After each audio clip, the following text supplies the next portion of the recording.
শচীন দেববর্মনের ভাবশিষ্য ছিলেন তিনি। সরাসরি না শিখলেও তাঁকেই দিয়েছিলেন গুরুর আসন। আর গুরুর গান না গাইলে হয়, তাই গুরুদক্ষিণা হিসেবে গেয়েও ফেললেন শচীন কর্তারই গাওয়া একটি গান, বধূগো এই মধুমাস। শুনে এতটাই মুগ্ধ হলেন শচীন দেব, তাকে আবার গানটি রেকর্ড করার অনুমতি দিলেন। সঙ্গীতের ইতিহাসে এই নজিরবিহীন ঘটনায় জুড়ে আছে তার নাম, অখিল বন্ধু ঘোষ।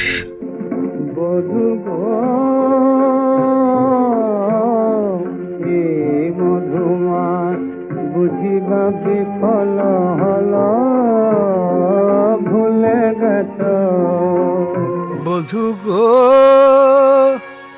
বধূ গো এই মধুমাস, বুঝিবা বিফল হল, ভুলে গেছ তুমি সেই মধু নামে ডাকা।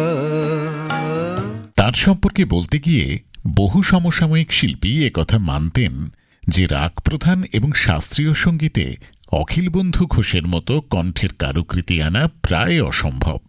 গানের ভাবমাধুর্যই হোক বা রসের আকুতি প্রকাশ, জটিল সুরকে সহজ করে গাইতে পারতেন তিনি। আজি চাঁদিনী রাতি গো, আজি চাঁদিনী রাতি গো,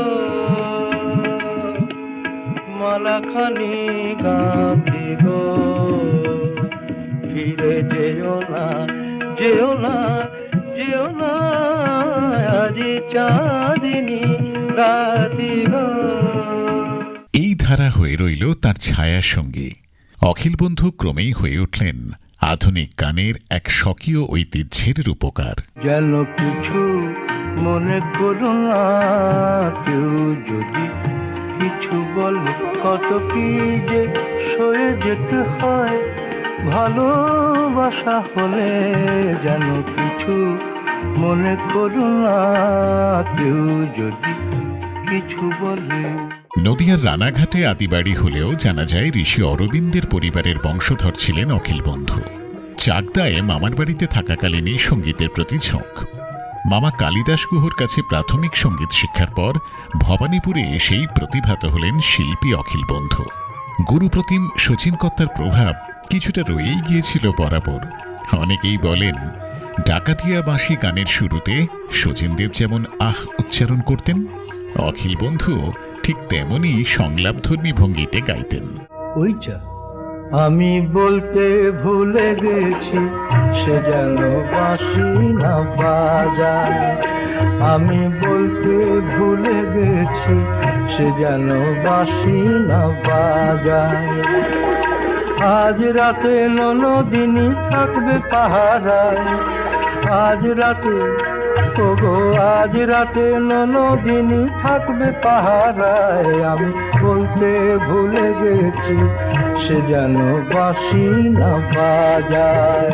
60-এর দশকের মাঝামাঝি তখন শোনা যায় একটা জলসায় মাত্র কয়েক মিনিট গাইবার সুযোগ পেয়েছিলেন অখিল বন্ধু।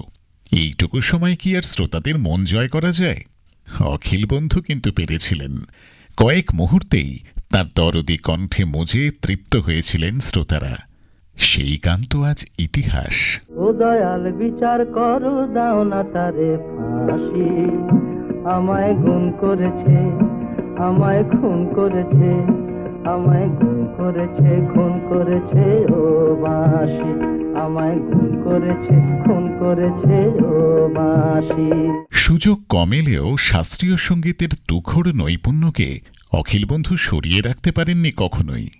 নিজেই সুর সংযোজনা শুরু করলেন, টুকরো তানকারিতে ফুটিয়ে তুললেন অবিস্মরণীয় একের পর এক নির্মাণ।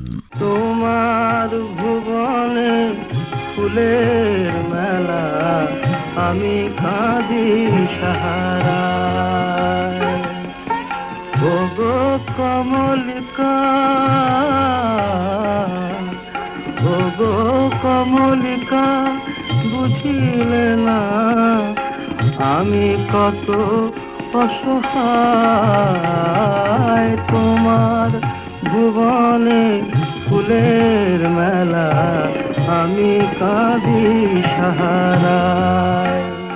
আধুনিক গানে তার মতো সুরের মায়াবী চলন আনতে পেরেছেন খুব কমজনই। আকাশের গায় দূরের বলাকা ভেসে যায়, ওরা বাসা বাঁধে না, ওরা চঞ্চল, ওরা উদ্দাম, ওরা কারোর ব্যথায় কাঁদে না।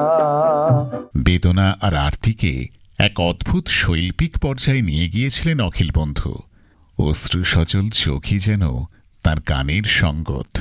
এমনি দিনে মাঝে আমার হারিয়ে গেছে ধরার পরে, মা হারানোর কি যে ব্যথা বোঝাই বলো কেমন করে। কণ্ঠশিল্পী, সুরস্রষ্টা, সর্বোপরি স্বয়ং সম্পূর্ণ সঙ্গীতকার অখিল বন্ধু ঘোষ তার প্রাপ্য সম্মান এবং মর্যাদা পাননি কখনোই সেভাবে। কথা স্বীকার করেছেন ধনঞ্জয় ভট্টাচার্য থেকে শুরু করে হেমন্ত মুখোপাধ্যায়ের মতো বিশিষ্ট শিল্পীরাও।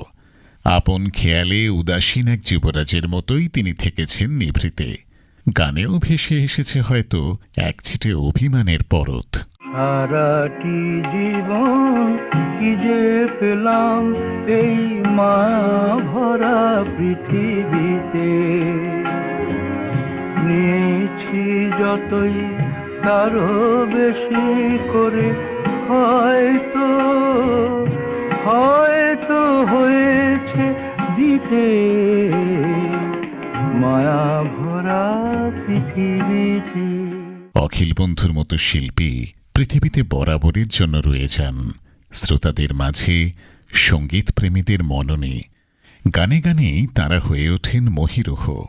তিনি যেমন চেয়েছিলেন রয়ে গেছেন তেমনভাবেই, কথায়, গল্পে আর সুরমূর্ছনায়।